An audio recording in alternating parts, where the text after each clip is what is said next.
নতুন সংবিধান ও second Republic, উপনিবেশ বিরোধী লড়াই, স্বাধীনতা সংগ্রাম ও জুলাই গণ অভ্যুত্থানের জনগণের সাম্য, মানবিক মর্যাদা, সামাজিক সুবিচারের আকাঙ্ক্ষার ভিত্তিতে আমরা বহু ভাষা, সংস্কৃতি ও জাতির নতুন বাংলাদেশ তৈরি করব। পুরাতন ঝেড়ে ফেলে আমাদের রাষ্ট্রের নতুন যাত্রায় আমাদের প্রথম অঙ্গীকারী হচ্ছে গণপরিষদের মাধ্যমে একটা নতুন সংবিধান। জুলাইয়ের আকাঙ্ক্ষা পূরণে আমাদের এই নতুন সংবিধান একনায়কতন্ত্র, পরিবারতন্ত্র, ফ্যাসিবাদী কাঠামোর বিলোপ করে একটি বৈষম্যহীন গণতান্ত্রিক, অন্তর্ভুক্তিমূলক ও জনকল্যাণমুখী রিপাবলিক গঠন করবে। আমাদের এই নতুন রাষ্ট্র ব্যক্তির জীবন, জীবিকা, মর্যাদা, অধিকার সংরক্ষণ করবে।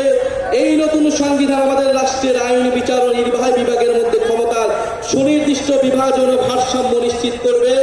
আমরা জুলাই ঘোষণাপত্র, জুলাইয়ের স্বাধীনের সাংবিধানিক স্বীকৃতি নিশ্চিত করব।